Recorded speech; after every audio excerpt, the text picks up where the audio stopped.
Great. So let's get started. It's 7:01. Thank you all for joining us tonight. My name is Kate Ayers, and I'm the Community Education Specialist here with Solar Oregon. And I'm really excited to be here tonight with you to do our Clackamas County How to Go Solar. And to start us off, I'm going to pass things over to Kelsey from the Clackamas County. Thanks, Kate. Hi, everyone. My name is Kelsey Moss, and I am an AmeriCorps Rare member serving at Clackamas County in their Sustainability and Solid Waste program. Thank you so much, first of all, for joining us this evening. We're so excited to partner with Solar Oregon to put this event on and talk about how you can incorporate solar into your life. Before Kate gets started, I wanted to talk about a few climate-related projects Clackamas County has underway that the community can participate in. Clackamas County is currently working on a climate action plan with plans to have it adopted for the community by 2023. This project was directed by our Board of County Commissioners in effort to reach the goal of being carbon neutral by 2050. To break this down, carbon neutrality is when we absorb as much carbon dioxide and other greenhouse gases as we emit. While 2050 may seem far away, to reach our goal of carbon neutrality, we will need to take ambitious actions quickly. This process will lay out a broad path for the next 30 years and what we need to do to bring our emissions down.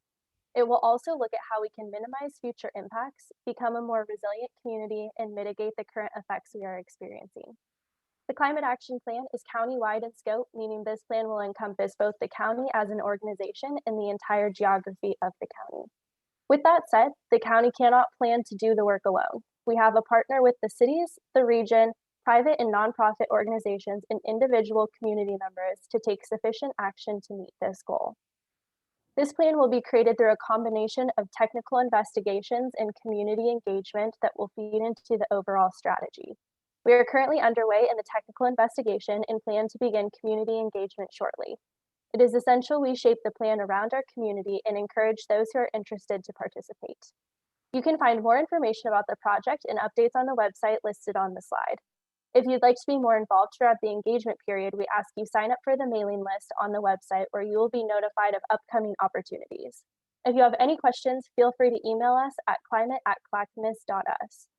Solar is just one of the many tools in the climate toolbox, and today's conversation is a great example of a way you can participate in helping the county work towards a more green future. If you're interested in learning more about climate-friendly actions, check out our EV 101 webinar recording. Earlier this month, Clackamas County partnered with Estacada Public Library and Fourth Mobility to put on a webinar to discuss all things electric vehicles, and you can find that in the link listed below. So with that, I will pass it back to Kate to get started. Thank you.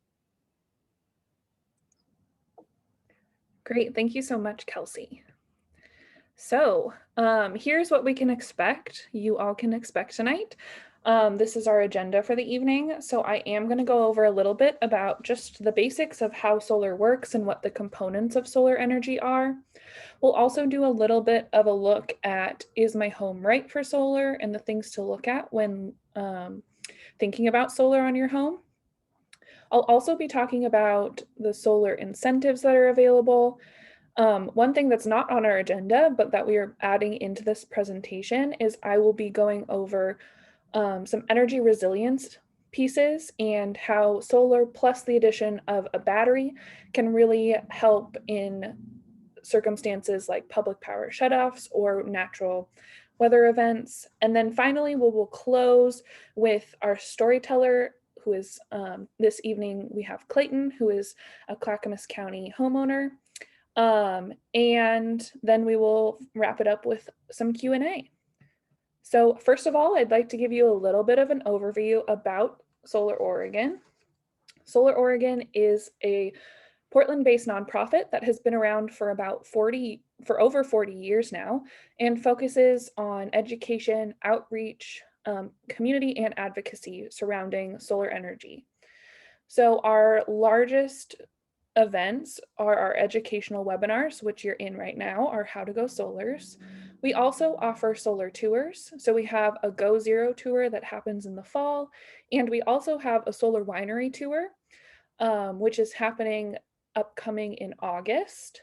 We also participate in Solarize campaigns, which are a great way for a city to buy in and help communities go solar all at once at a discounted rate, and we always are focused on the importance of peer-to-peer education and storytelling within solar adoption. So if you're interested in supporting our work, we are a member-based nonprofit. So if you would like to become a member or donate, you can go to this link or go onto our website to find out more information. And if you are already a member, thank you so much. We really appreciate your support. And before we get started, one more thing, I would just like to shout out and thank Energy Trust of Oregon for sponsoring these How to Go Solar events. So, one little piece of housekeeping. I'm sure that we are all very aware and used to Zoom, but just a couple little things.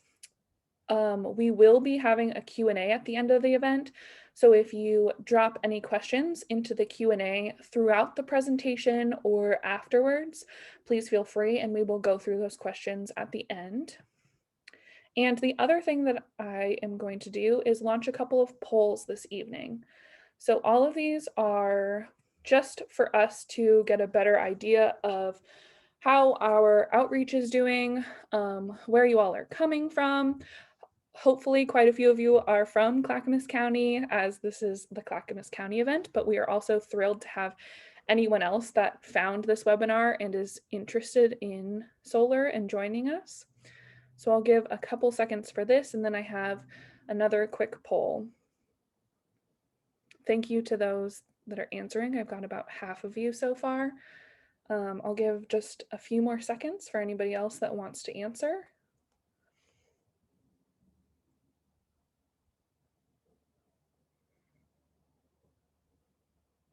And I apologize if anybody is joined via phone or anything like that and can't see these polls. We appreciate you being here still. Great. Okay, I'm gonna end this poll now. I have one other poll. This poll is really, it's anonymous, and it is just to help us understand who we are reaching and where we may need to be doing some more work in our outreach. So if you're interested, this is really helpful information for us just to see what our demographics are now and how we can better reach other audiences in the future. So thank you to those that are participating. Very helpful. It's great to see a lot of different age ranges here tonight. That's awesome to see. We'll give people a couple more seconds to finish this one. There are multiple questions for this one, so I know it takes just a little bit longer, but we really appreciate your participation. And as I said, this information is completely anonymous and it's not going to be shared with anybody else, just for our use.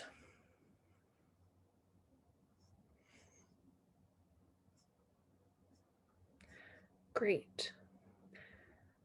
And I lied to you all, I have one more, but this one's really quick.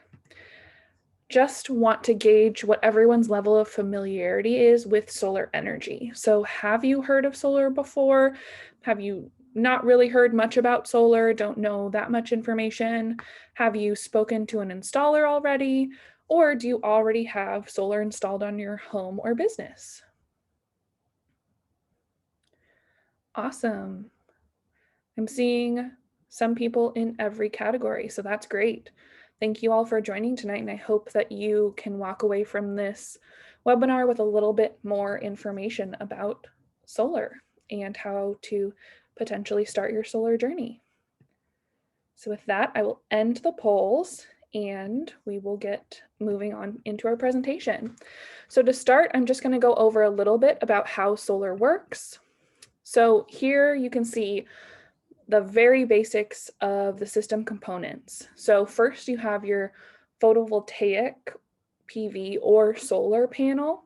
So that solar panel just collects, sunlight hits your solar panel, which then produces electricity.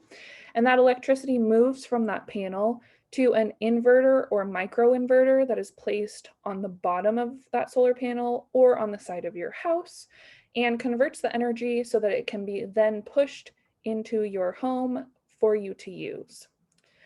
Once you get solar, you will also have a bidirectional utility meter installed, and that will help you gauge how much electricity you're producing versus how much you're consuming. And if you're producing more, it will push that energy off to the utility grid. So as I mentioned, here are the two versions. You have your inverter, which is that white box on the left that sits next to your electrical panel. And on the right-hand side, you have microinverters, which are small inverters that are placed under each panel or every other solar panel. Both systems do the same thing, which is just converting that energy to make it usable in your home. And your solar contractor can help you decide which is best for your situation. So another thing to think about are your mounting options. These are the two most common mounting options. The one that you see most often is the roof mount, which is just the panels are installed right on top of your roof. The ground mount is the other option. If you have extra space or if you would like your solar panels to be away from your home, this is a great option. One thing to note here though is that you do need to your trench so that your panels can then be connected to your home. So that can be a little bit of an extra cost there. So I mentioned earlier that you'll have a bidirectional meter placed on your home to measure electricity, and that is to help with net metering. So net metering is basically the system of being able to gain or use your credits and how much electricity you're drawing or giving to the grid. So as an example here on the left-hand side, you see that in the summer months, because we see a lot more sun and less cloud coverage, this individual is producing a lot more electricity than they are consuming. And because of that, they are earning net metering credits for the extra electricity that they are producing. And then in the winter months, since we see a lot of cloudy skies here and not as much sun, oftentimes people will use or consume more energy than they are producing. And so you can use those credits that you earned in the summer to help cover the cost of your electricity in the winter. So moving forward, one of the things to look at is your home right for solar? What are some of the things to look at within that? So one thing is just the system size that you would like. This is usually based off of how much electricity you consume on a monthly or yearly basis. It also can depend on how much space you have on your roof, what your budget is, or what aesthetics you're looking for. The average system size is about 6 kilowatts. It is not necessarily beneficial, though, to install a system that is much larger than your needs for a year.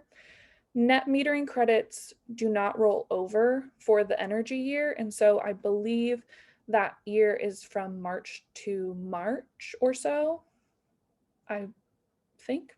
And so once that year hits, if you have extra credits left over, you're not necessarily going to be able to use those. So having a larger system isn't always a great idea.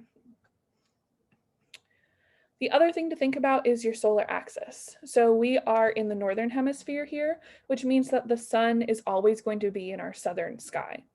And so south-facing roofs are usually the best choice here, but west and east-facing roofs are still awesome options.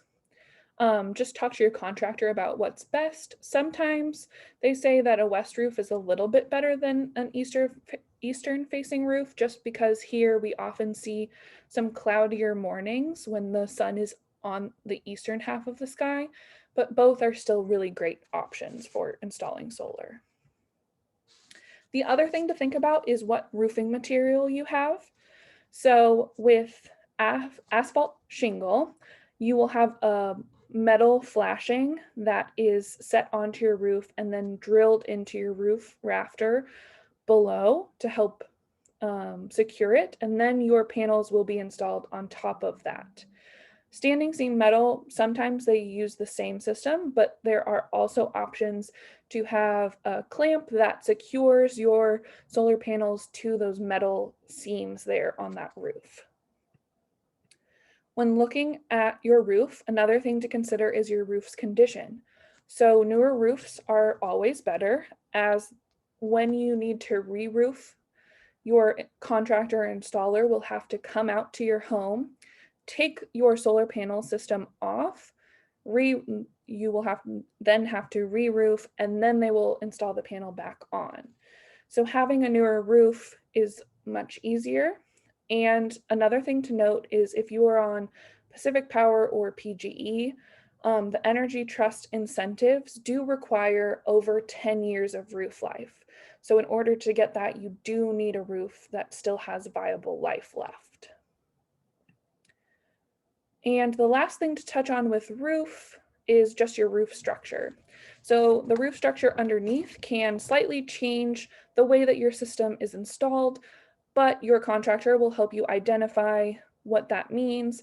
Sometimes it just is that if you have turrets, you need a little bit of extra support in there, but nothing serious, and your contractor will help you identify that and help you through that process. Great. So next we're going to talk a little bit about solar plus storage, which is really just combining the systems of your solar panels and then a battery that is usually housed in your garage that helps store that energy for you. So to understand this, one thing that we need to go over is what is energy resilience. So here I have a diagram of just the energy system. So you have your power plant that leads to your transmission system, to a substation, then through power lines through the distribution system, and then to your home. One issue here is that if there's a breakdown in that system, so say that transmission system goes out, there is not going to be any energy flow past that. And so you're not going to have any energy, which is what we often see when our power goes out. So by one of the key things to think about here is, why do we need energy resilience? I think that we, and especially in Clackamas County, saw a real need for energy resilience after this past year, and especially with the fires that we saw and energy shutoffs from that, some public safety power shutoffs and some just energy loss because of the fires causing disruption into that energy system. Another issue are things like storms, like our recent winter storm, and that caused a lot of power outages. One of the major causes of power outages are squirrels. And then the other thing to consider, the Department of Energy lists cyber attacks as an issue. And then I'm sure most of us here in Oregon are very aware of the impending Cascadia seismic hazard being an issue for potential power loss. So what solar plus battery storage does, it allows, when that system goes down at any point, it allows you to still be able to power your home, so that you are in a way islanding from that power grid. Here is an example of that, of a power outage, but then this one building is still able to use power because of their batteries. There are a bunch of different types of batteries. The one that is probably the most well-known is the Tesla Powerwall, but if you are interested in battery storage, your contractor will be able to give you the options that they have available and help you with the breakdown of pricing for those options.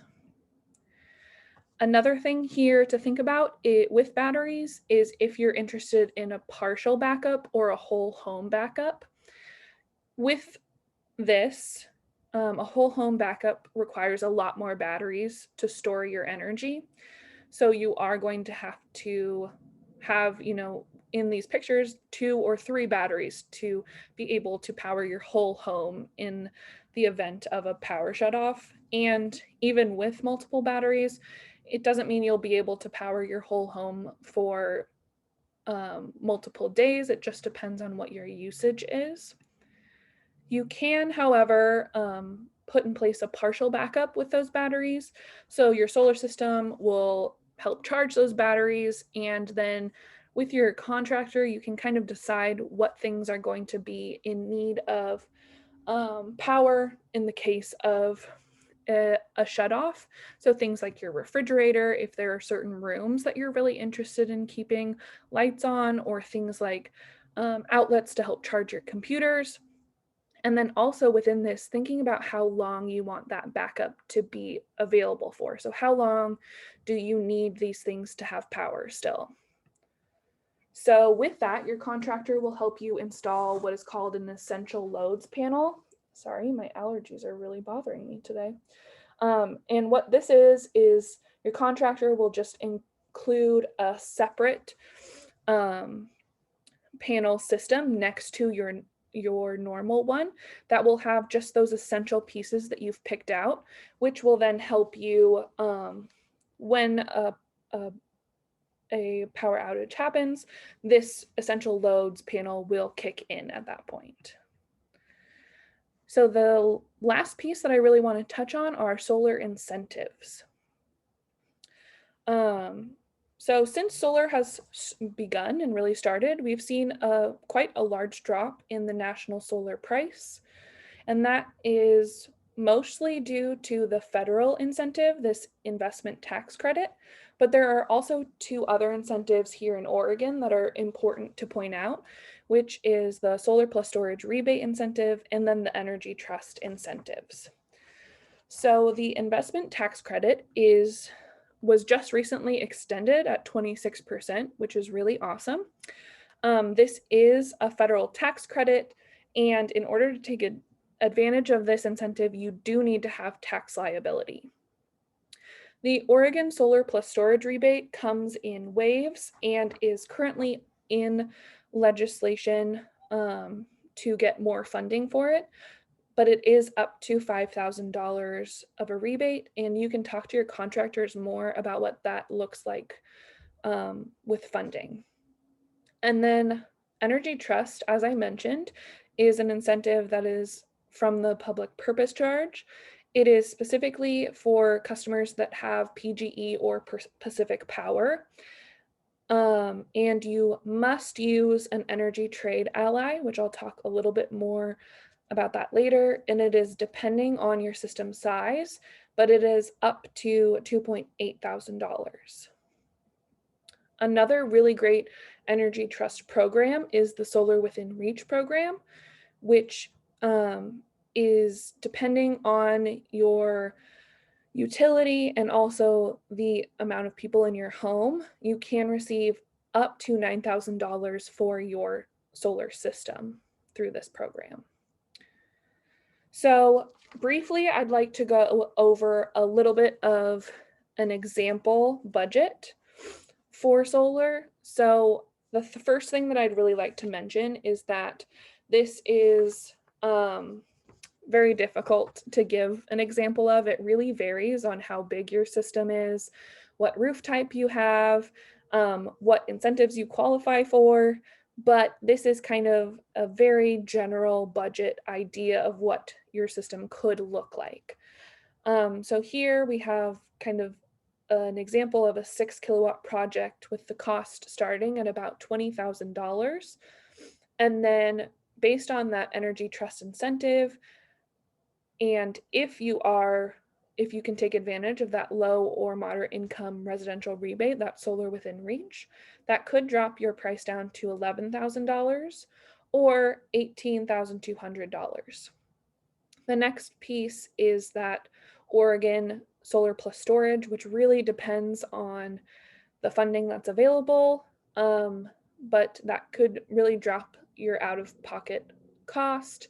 And then that tax credit would then drop that cost down to about $13,000 or low or moderate income could be as low as just under $5,000.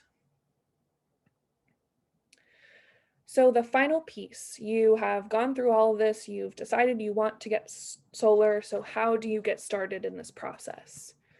So the first place that I'd like to share with you to start is to look at the Energy Trust Trade Ally contractors.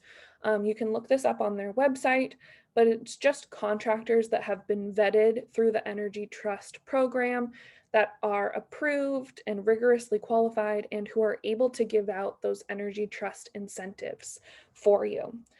So if you go on to their website, you can request a quote, and that by sending in this survey, it will get you in touch with a few trade allies. Usually they say about three that are within your area and who will then be able to give you bids on how much they think your solar system will cost for you. So once you have chosen your contractor and you're ready to get started, it really is a pretty easy process. Installation usually only takes about 1 to 2 days after your contract has been signed, but it really does depend on when they can fit you in on their schedule. Before this, your contractor is going to obtain all your permits and apply for your incentives and set up your net metering for you. Your contractor will also complete all the paperwork involved with that. The one thing that is your um, going to be on you is that federal tax credit. So that ITC credit is going to be your responsibility to apply for. And after installation, your contractor will also help manage all of your inspections and make sure that your grid interconnection is set up.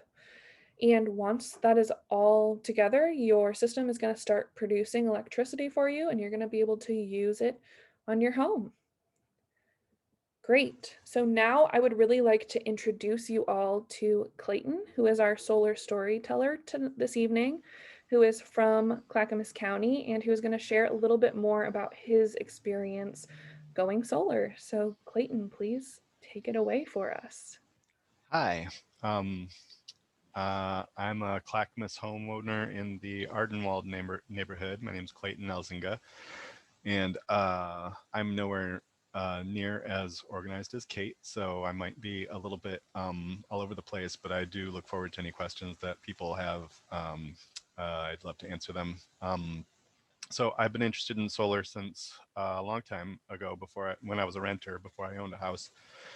I took a class at Mr. Sun Solar back in 2007. And the long story short is, ever since I bought my house in 2011, and ever since, my interest in buying the house, I've been watching the prices fall like Kate's graph showed. And what I was kind of estimating was the degree to which the solar panels were falling in price compared to how much I was spending a year on electricity.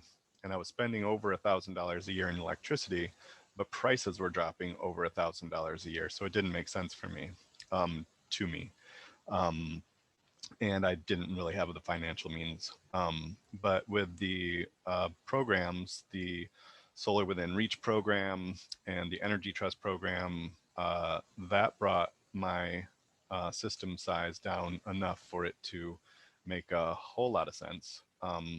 And uh, and so I got the three contractors that gave bids, or rather, two contractors gave bids. The one that didn't give a bid, I was surprised, but they didn't show up.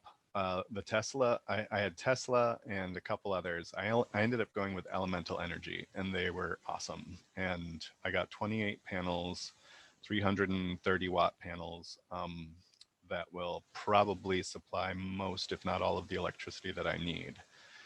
And my system was about $27,000 because it's a lot of panels, and we have a lot of family members and use a lot of electricity. And the incentives took 14,000 right off of that. We got we qualified for the 5,000 for the low income and the 9,000 for the energy trust.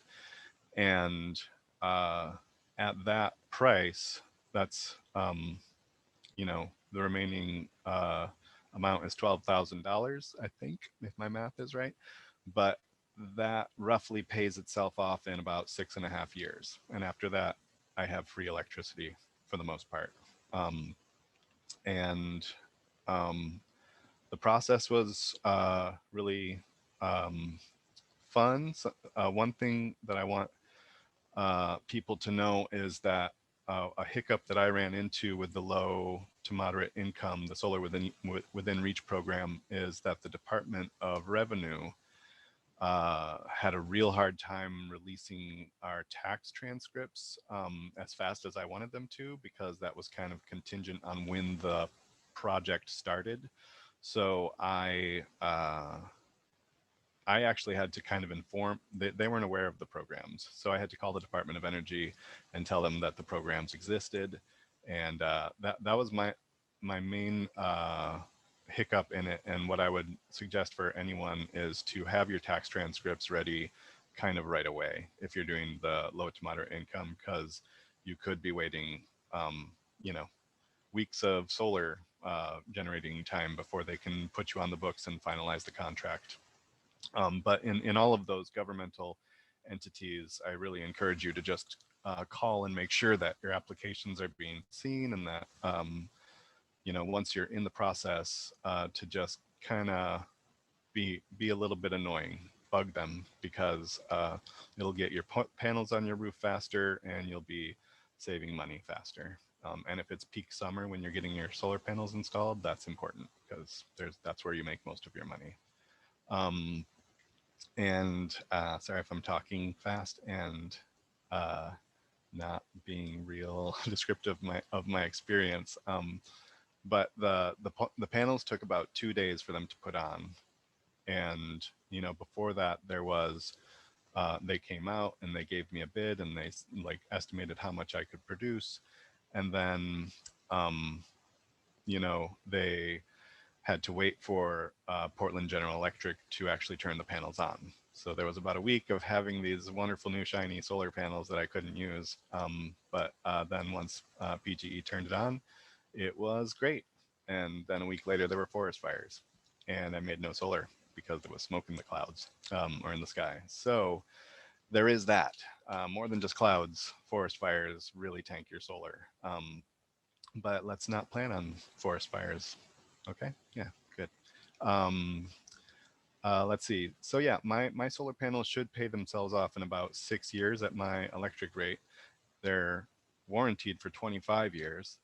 So I have 19 years of free electricity ahead of me. And and um, that's awesome. And like I said, I dragged my feet forever until the price dropped as much as it is now.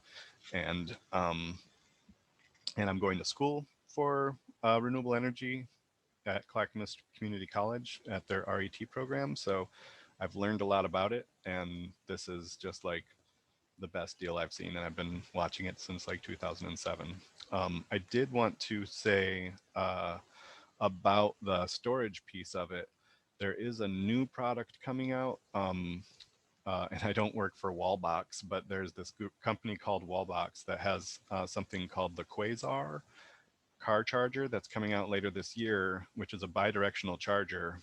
So you can charge your car and then use your car's battery, if you have an electric car, to then be backup for your house. And that's awesome, because if you have solar panels and you're all psyched about electric power, you probably also are going to get an electric car eventually. And if you have that battery in your car, you don't need necessarily as much storage, or any storage, depending on the size of your car battery, at your house. And you can even move that battery away from your house, charge it up at a charging station, drive it back to your house in the event that there's some, power outage for extended periods of time. And it's called the Wallbox Quasar, and I think it's about $4,000, and I am waiting for that to come out because that's really cool. I feel like I'm forgetting a bunch of stuff because because I'm not a public speaker by trade, if you hadn't noticed. Yeah, other than like really getting the tax information from the Department of Revenue in order for the LMI or Solar Within Reach program to go more smoothly, it was a really painless process, and the installers were awesome, and they had fun, and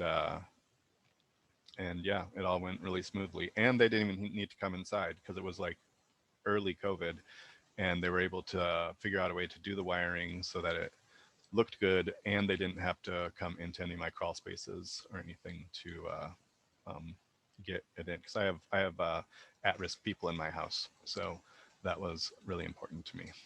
Um, yeah, so I would love to answer any questions that you guys have, um, and again, like my system was about 27,000, and the incentives at our tax bracket. My wife's an elementary school teacher, and I'm a stay-at-home parent. Um, uh, we make well under the 61,000 something, I think. Well, just under that is required for that. But if you have more family members in your household, that also goes up. Um, so if you have like parents that you're taking care of who have moved in because of COVID or whatever, that will increase the amount of money available to you by quite a bit. Uh, yeah, and without further ado, that's my story, and I'll answer any questions you have. Great. Thank you so much, Clayton. Really Yeah, appreciate you sharing that. Um, yay. I have one question for you. I know that Oh, sure. you installed and then dealt with forest fires and everything. Hmm. Have you been seeing any decrease in your energy bill yet, just due to having solar? Oh, yeah, tons. And I wasn't really expecting to be making as much as I have been. So um, people can't shut me up about my solar panels, and it's silly, but I have this app that comes with the solar panels and would probably come with yours, and it is called Enphase, and you can't see it at all probably because yeah. Anyway, yeah, can't see that, but it's a really amazing amount of data that you can look at on your phone that shows how much you're generating. Today I made $6, but if you multiply that over 30 days, that's 180 bucks. And it's May or April, not even May. So um, that pretty much takes care of my electric bill and then some this time of year. I heat my house with electricity. I heat my water with electricity. I have an electric stove. I don't have any gas appliances. And I probably won't be paying an electric bill for the first time this coming cycle. And then everything I produce for the rest of spring, summer, and early fall is just gravy for winter when I'm doing heating with my heat pump, um, and um, and cooking with an induction electric range. If you want to go electric, I would really highly recommend induction because it's like the cheapest amount of electricity, and Hamilton Appliance sells them for $800 $900, and they will save you a bunch of money in electricity if you go electric. Also, dryers will suck the electricity out of your house. If you can get a really efficient heat pump dryer for $900 $1,000, that also will like really lower your electric bill. Anyway, that was a long answer. That's great. I have another question for you here. Casey asked, did the contractors give you different options or help you choose the system size that made the most sense for you? Definitely, they gave me multiple bids. Um, they gave me kind of a middle of the road bid that wouldn't have offset all of my electricity, and then they gave me the maximum bid, which I actually wasn't going to go with, but eventually I did the math, and I just knew I would be kicking myself if I didn't. So I went for the full what my roof could hold, which was 28 panels, 330 watts. And actually, I should say I was getting 225-watt panels, and then they had 330-watt panels just laying around, or I don't know why that was what they could get in the supply chain, and they just gave me a little bit better panels for no extra cost. They were great. Great. So I'll answer a couple questions, and please, if people have more questions specifically for Clayton, please send those in. Um, Casey asked also, is it possible to recharge your batteries using a generator in the event of a long power outage? I think Clayton's example of what's coming out is an awesome alternative. I have heard of people using generators, but it is a bit harder to set that up. And so that would be something you could potentially talk to your contractor about. I don't know if all of them are doing that. I've heard of it in rare instances, but I think that's a bit of a more difficult process. Um, are there programs or incentives for multifamily condo associations? It's a great question, Bitsy. It really depends on your condo association and what their HOA looks like, or what barriers that are potentially there. You can subscribe for what is called community solar, which is a program where the solar would be offsite on some larger building or in a field, and you could buy into that program and receive a discount from that solar system. So that's something that you could look into more, or if you would like to, reach out to me and I can talk to you more about that program. Bitsy also asked, what is the typical lifetime of the system? As Clayton mentioned, they're warranted for about 25 to 30 years. But there are a lot of cases where the very first solar systems that were installed 50 plus years ago are still working and still producing power. So there is that warranty there, but we're seeing a lot of solar systems outlast that warranty that is being put on them. What considerations need to be made when installing the initial system if you want to be able to add more PV panels later? That's a great question, Ansel. It really depends on how big your space is. If you're putting it on your roof, how much roof space you have. If your ground panels, you probably have a little bit more room there. That's something that your contractor can really help you with. So being able to give you a quote of what it would look like to power your system that you need now, and then also to give you that quote of what it would look like if you needed more panels later. I think that would also depend on how much your energy usage is going to change over time.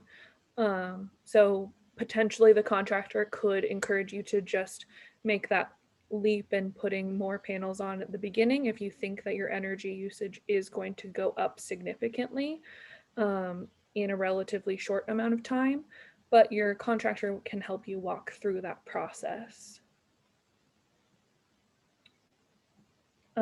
What does maintenance for a roof system look like? That's a great question, Sarah. From most of the people that I've talked to that have solar, there is not a huge amount of maintenance that is required for your solar system, especially here in Oregon. There are some people that have said when they live in sunnier places that they'll go out and try and dust the snow off of them, but more people that I've heard just let the snow melt off and have no issues. I have talked to quite a lot of people that have solar, and most of them don't touch their solar systems after they're installed. They don't see much of an impact of things like dirt or anything like that because we get enough rain that they are washed off periodically. Casey asked what happens when you need to replace your roof after 10 to 20 years. Yeah, so what would happen is that you would be able to call your contractor back up, and your contractor will come out. They'll remove that system, and then you can get your roof replaced, and then they will put that system back onto your roof after your roof has been replaced. So it's a pretty easy process there. Penny asked the question, solar would be for common areas that are on 24/7. The average PG&E bill is 100 to 1400 per month. Is solar feasible? That's a great question, Penny, and I think that that kind of depends on what you're thinking about. Do you have like a larger home? I would also question what common areas you have that are on 24/7. There can be a lot of extra energy usage that we're using just by not turning lights off if we're leaving areas and things like that. So if you could give me a little bit more information on that. I think it would also depend on what your bid looks like. So your contractor would be able to see how much space you have and be able to give you a good idea of how much energy you will then be able to produce from the system that they're able to install, which will help you kind of gauge based on your average bill how much that will go down. They will be able to look at your average bills and kind of give you that idea of how much energy you're going to end up saving by installing that system. Do the solar panels still store energy in excess to your needs in your batteries if there is a power outage? It's a great question. So your solar panels themselves do not store any energy, but if they are connected to a battery system, then you are able to basically, with the battery system, there's a little switch that you can flip either on your app or on the battery itself that will change, that will move your energy that you're producing from your solar system and power that right into your battery rather than powering your house for a while. And it can fill up that battery, then you can switch it back so that it powers your home. And then if a power outage happens, you can then switch on that battery to power your home or power parts of your home.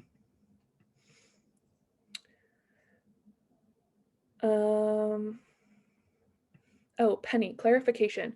Common areas for a 120 unit multi-building condo complex. Average bill is 1,000 to 1,400. Thank you for the clarification. I think that really is something that you could talk to contractors about, but are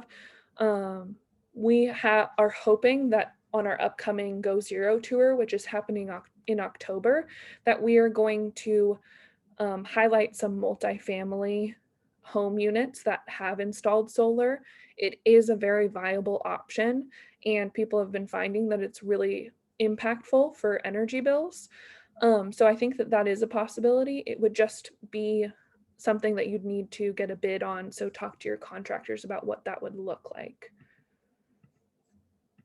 And Kelly put into the chat, crystal ball, do you think the incentives will get any better? That's a really great question, Kelly. I think that we are all really hoping that that's the case. Um, I feel positive just seeing some recent change. We did have that federal tax credit get extended at a much higher rate just this past December, and then it was extended once for a few years, and it just recently got extended again for a longer period of time. And so I think that that's really hopeful. Because we were going to see it drop pretty drastically to basically nothing in the couple of years. So that in itself is really good. I know that there are some bills in the legislature right now here in Oregon that are going to be could be pretty impactful for solar and could increase the rebates that we're seeing, and especially looking at solar plus storage rebates. That program I mentioned earlier, but also the potential to have a program that helps with people who already have solar systems installed but are looking to add that battery. So I think, crystal ball, who really knows? But I'm seeing some really positive trends. And so I think that the outlook looks pretty good. Kelly also asked, can solar power run AC? Are you talking about air conditioning or AC power? Because the answer to both is yes. That's great. We have another question here that said, are there incentives for doing community solar? So not incentives in the sense of what you're seeing with solar incentives, like tax credits or incentives like extra money for community solar. I mean, if you are installing a community solar system, there are incentives, but if you are joining that program, the incentive that you'll see is really just being able to take some money off of your energy bill each month.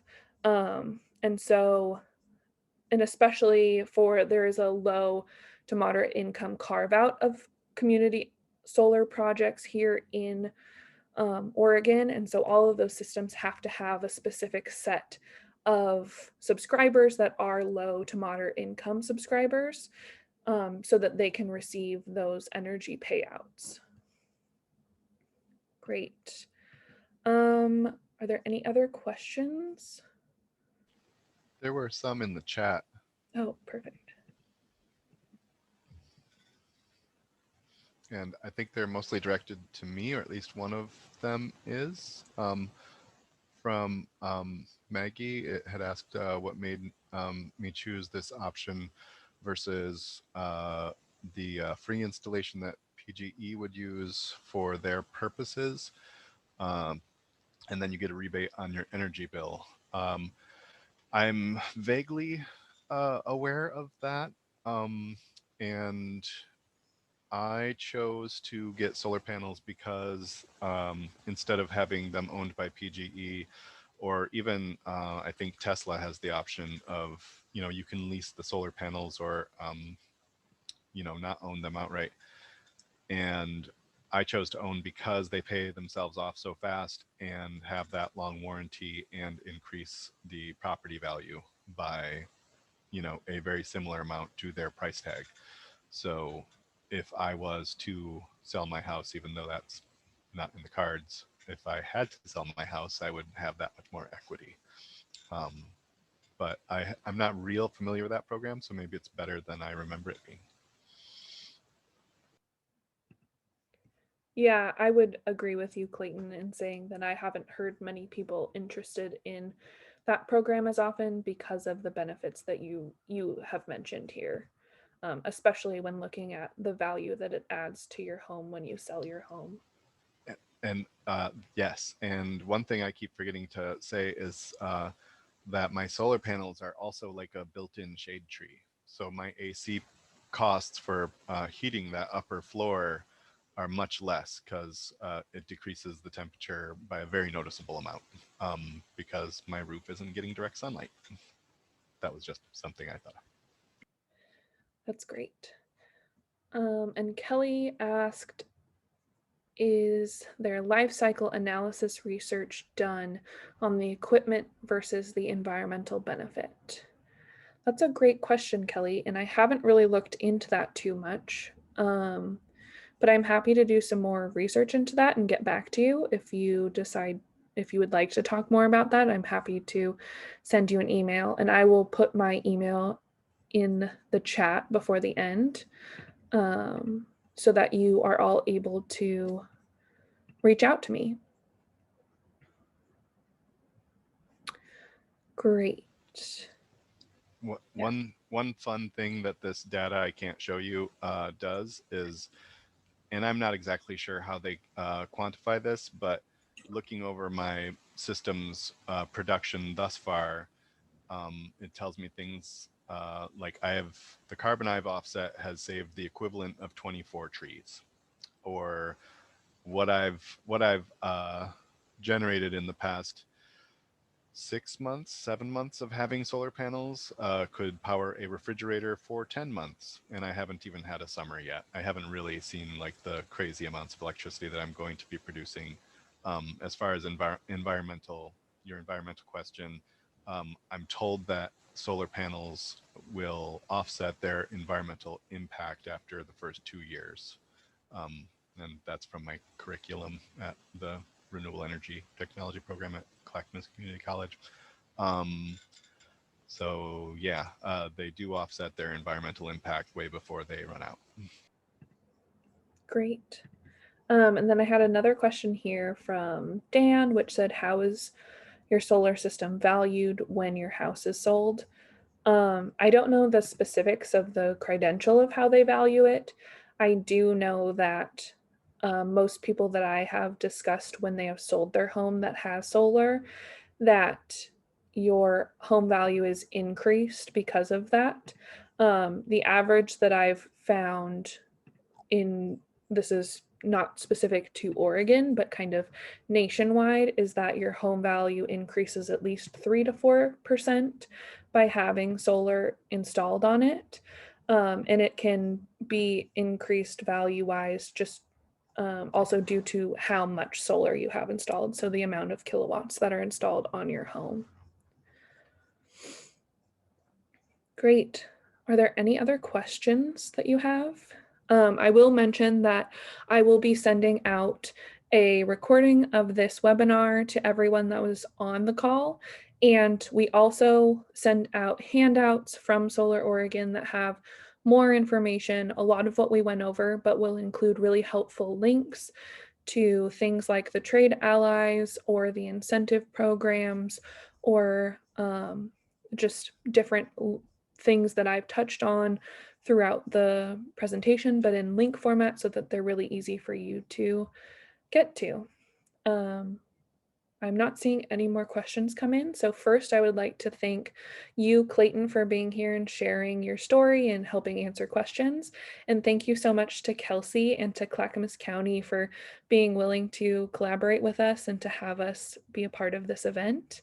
And thank you to everyone who joined tonight. It was a really great showing and a really wonderful time.